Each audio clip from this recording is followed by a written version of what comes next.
दीवा बले अंधेरा जाए। गुरु नानक पहले पातशाह जी दे बाद।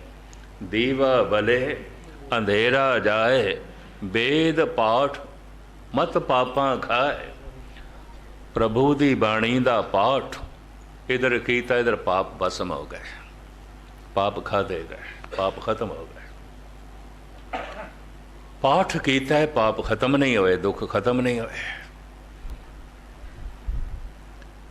तो सतगुरु देव जी कहने ने फिर दीवा नहीं चले, फिर ये नहीं चलिया, फिर रस्ते ते खड़ा है। नहीं तो ऐसा नहीं है इधर दीवा बालिए तो महीने बाद हनेरा जाएगा, होना ही जाता है। पाठ मैं हुण करा तो पाप मेरे अगले जन्म दे मिटणगे। ये जन्म मैं रोंदियां पिटियां गुजारांगा, ये जन्म मैं दुखां दे गुजारांगा, अगले जन्म दे मैनूं मुक्ति मिलेगी। ऐसा गुरबाणी नहीं मनती, हुणे मिलती है। जाके हृदय विश्वास प्रभ आया, तत् ज्ञान।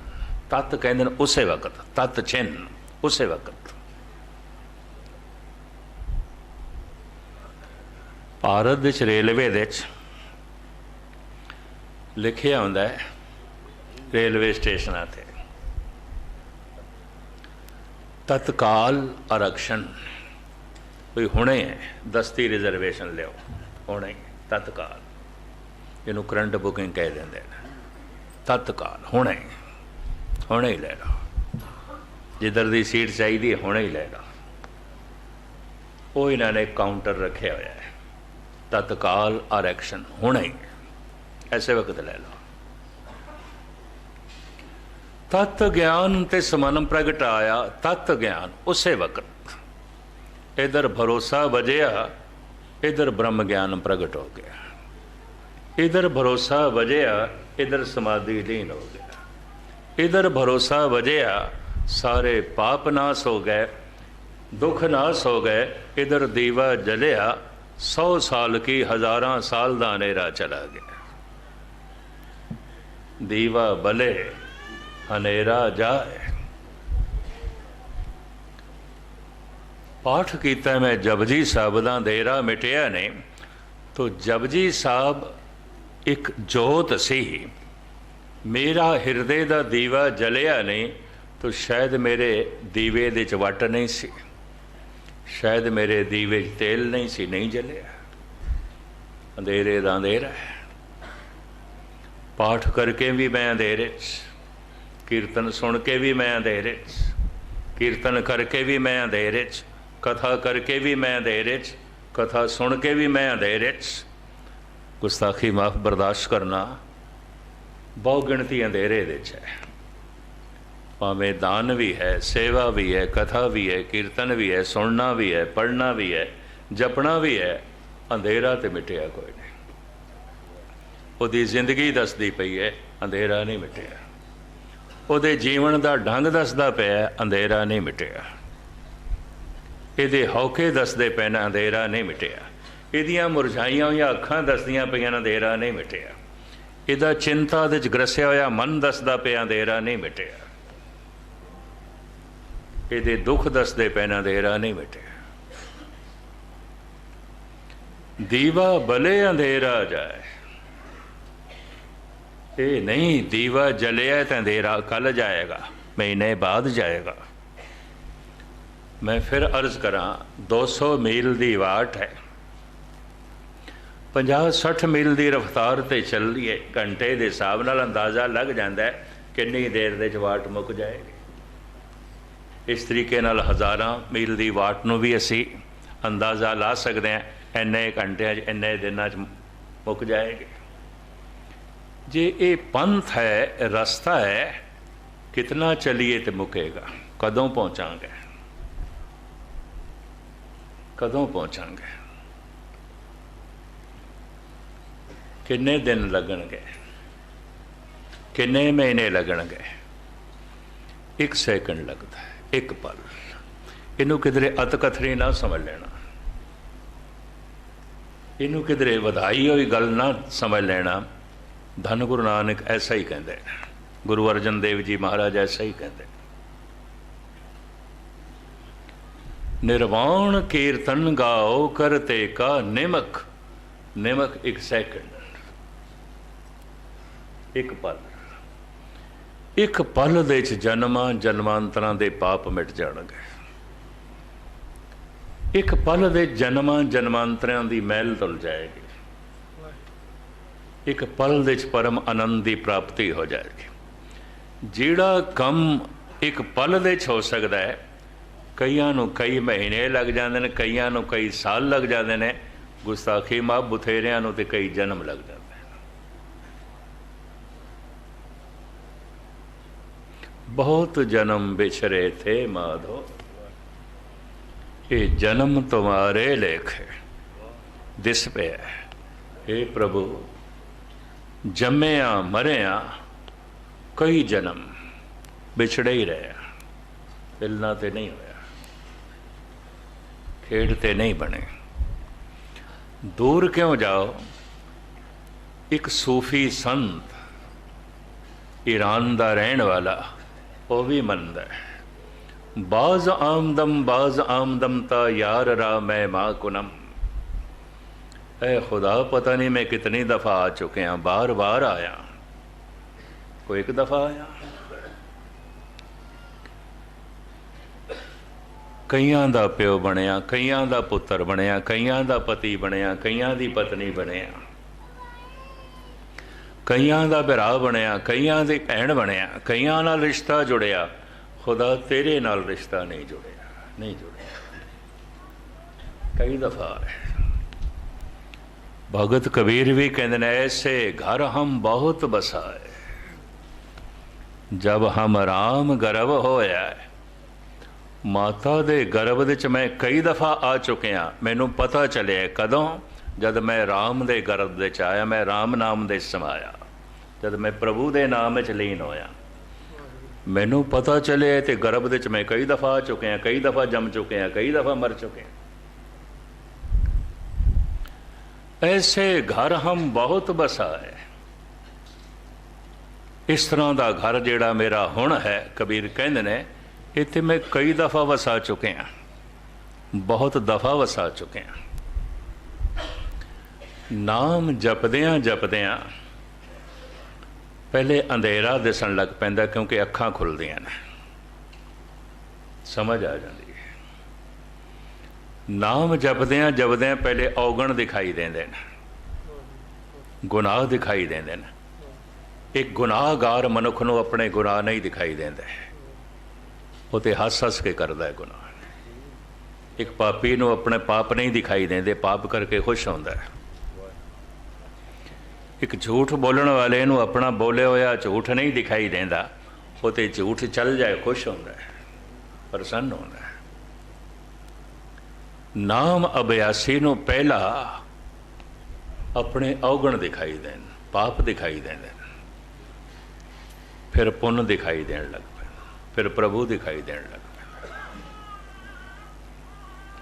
ये पहचान है। जिंदगी भर कई सत्संग करते रहते ने, अपनियां गलतियां नहीं मनते। अपनी गलती मनना, अपनी भुल मनना धार्मिक जगत का सब तो बड़ा गुण है, सब तो बड़ा गुण है। ताई भुल सुधरेगी, ताई गलतियां का सुधार होगा। पहले कबूलते करे, पर कबूलते तां करे जे दिसे। अंधा अजे, अजे अखां नहीं खुलियां, अजे समझ नहीं। बहुत जन्म बिछरे थे माधो, ऐसे घर हम बहुत बसाए। बाज आमदम ता यार राह मैं माँ कुनम। ऐ यार, ऐ खुदा, तैनू अपने घर का मेहमान बना सकां, तैनू अपने घर लिया सकां, पता नहीं मैं कितनी दफ़ा आया, कितनी दफ़ा जमिया ते मरिया। बुथेरिया नू यार बनाया, बुथेरिया नू मित्र बनाया, बुथेरिया नाल संबंध जुड़िया। ये खुदा तेरे नाल नहीं जुड़िया, तेरे नाल नहीं जुड़िया। ऐसे घर हम बहुत बसाए। इस तरह के घर तो असी कई वसा चुके हैं। कबीर, शायद मैं अर्ज की है कि नहीं, अगर एक पुरुष ढंग नाल जीवे, मर्यादा अनुसार जीवदा रहे, अपने आप को संजम दे च रखे, बिरध होंदियां होंदियां इस्त्री जैसा हो जाएगा। उहदे सुभाव दे च हलेमी आ जाएगी, बर्दाश्त का मादा आ जाएगा, सहन शक्ति आ जाएगी। इस्त्री का यह गुण है सुभावक। सहन शक्ति आ जाएगी, बर्दाश्त का मादा आ जाएगा, हलेमी आ जाएगी, आवाज़ दे बारीकी आ जाएगी, बोलन दे मिठास आ जाएगा। अगर एक स्त्री सही ढंग नाल जीवी है, ढंग नाल जीवी स्त्री तो वह है, बिरध होंदे आउंदियां पुरुष जैसी हो जाएगी। ये भी मैं अर्ज करा, पकड़ जकड़ वध जाएगी, घर की पकड़ जकड़ वध जाएगी। नवी विआही हुई नूह आई है, घर नूं वो भी पकड़ना चाहती है, पर बुढ़ी सस भी पकड़ जकड़ अपनी वधाई बैठी है, उम्र दे नाल वधदी। झगड़ा इत्थों शुरू होंदा है, कलेश इत्थों शुरू होंदे ने। 99% घर उजड़ते ने, वख होंदे ने या बर्बाद होंदे ने, गुस्ताखी माफ इस्त्री करके आते हैं। ऐसा होंदा है। एक स्त्री ढंग नाल जीवी है, मर्यादा अनुसार जीवी है, बिरध होंदे आउंदियां पुरुष जैसी हो जाएगी, पकड़ वध जाएगी, आवाज़ दे भारीपन भी आ जाएगा, सहन शक्ति भी घट जाएगी। ऐसा हो जाएगा। क्यों? एक स्त्री बिरध होंदे आउंदियां पुरुष जैसी क्यों हो जाती है? एक पुरुष बिरध होंदे आउंदियां स्त्री जैसा क्यों हो जाता है? अगर सही ढंग नाल जीवे है। पुरुष ते स्त्री विपरीत दी कशिश दे जीवदे ने। पुरुष दे अंदर पुरुष दी कशिश नहीं है, पुरुष दे अंदर पुरुष दी खिच नहीं है, स्त्री दी है। स्त्री दे अंदर स्त्री दी कशिश नहीं है, पुरुष दी है, विपरीत दी कशिश। क्योंकि स्त्री तो है ही, वो तो है ही। स्त्री स्त्री रूप की कशिश दे च नहीं जीवदी, पुरुष की कशिश दे जीवदी है। ये पुरुष पिता हो सकता है, ये पुरुष पति हो सकता है, ये पुरुष भरा हो सकता है, ये पुरुष पुत्र हो सकता है। उसकी कशिश दे जीवदी है। एक पुरुष स्त्री की कशिश दे जीवदा है। ये स्त्री माँ हो सकती है, ये स्त्री भैन हो सकती है, ये स्त्री पत्नी हो सकती है, ये स्त्री छोटी कन्या बच्ची हो सकती है। विपरीत दी कशिश। वो जिहड़ी कशिश है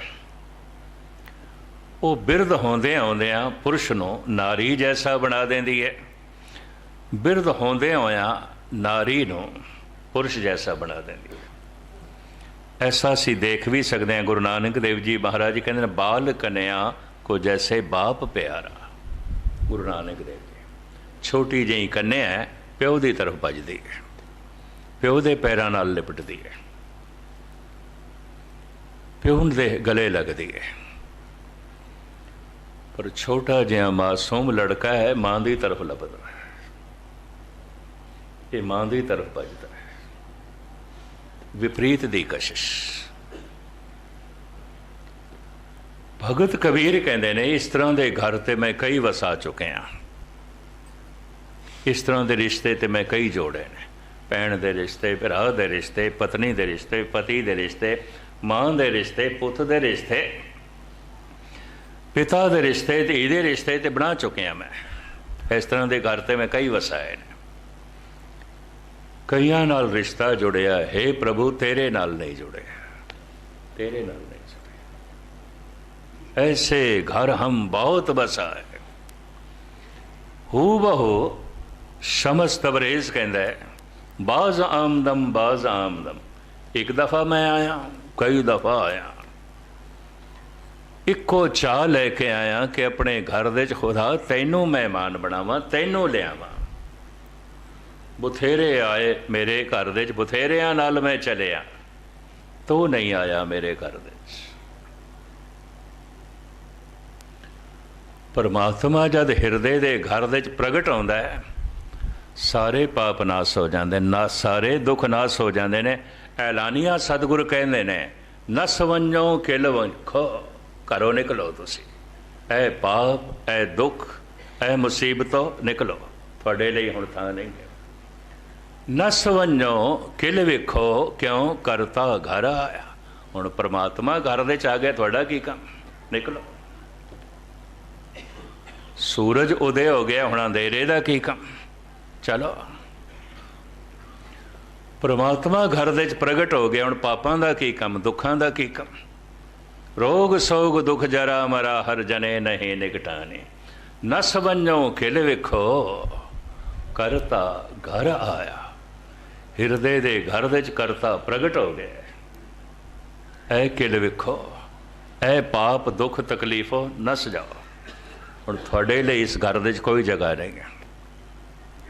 ठीक है, कई जन्मां तो तुसी घर मलिया होया सी, क्योंकि घर वाला नहीं सी, घर दा मालिक नहीं सी। मालिक आ गया, निकलो निकलो। नस वंजो किल वेखो, करता घर आया। हुण मैं अर्ज करा, इस तरह की अवस्था किन्ने के दिनां च प्राप्त होवेगी? पंथ, जिन्हों पंथ नाल रस्ते नाल बहुता प्यार हो जाए तो घर नाल नहीं। कई दफ़ा रस्ते नूं घर समझ लैंदा है तो घर नूं भुल जाता है। ये दूजा नुकता भी सुन लेना। ये बारे गुरु नानक देव जी महाराज जो कुछ कहते हैं, बड़े कीमती बोल ने, श्लोक 12 तो वधिक दे थानू सतसंगी जान के मैं बोल आरंभ किए ने, वरना हर जगह मैं इस तरह की कोशिश नहीं करता, क्योंकि कईयां दी कच्ची सुरत आउंदी है, धर्म की भी समझ कोई नहीं। पंथ रस्ता है, रस्ता घर तक पहुँचने वास्ते आउंदा है, रस्ता घर तक पहुँचाने वास्ते आउंदा है, रस्ता घर नहीं आउंदा। घर घर हुंदा है, रस्ता रस्ता होता है।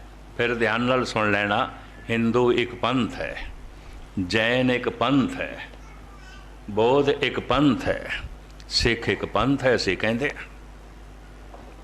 यहूदी एक पंथ है, ईसाईयत एक पंथ है, ये सारे पंथ ने। पंथ नूं जिहड़ा घर समझ लवे,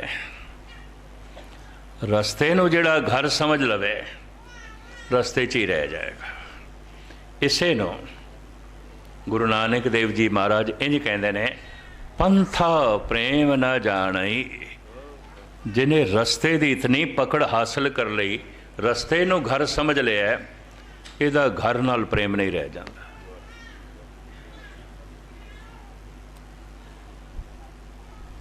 और पता है, घर पहुँच के ते सारे झगड़े मिट जाते हैं, झगड़े ही सारे रस्तियां दे ने। यह भी मैं अर्ज करा, टकराव भी सारा रस्तियां दा।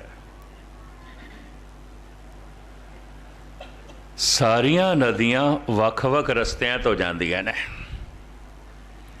गंगा है, नर्मदा है, गोदावरी है, सतलज ब्यास रावी चनाब झेलम है, सिंध है, इराक दा दजला फरात है, नील नदी है मिस्र दी, थेम दरिया है इंग्लैंड का।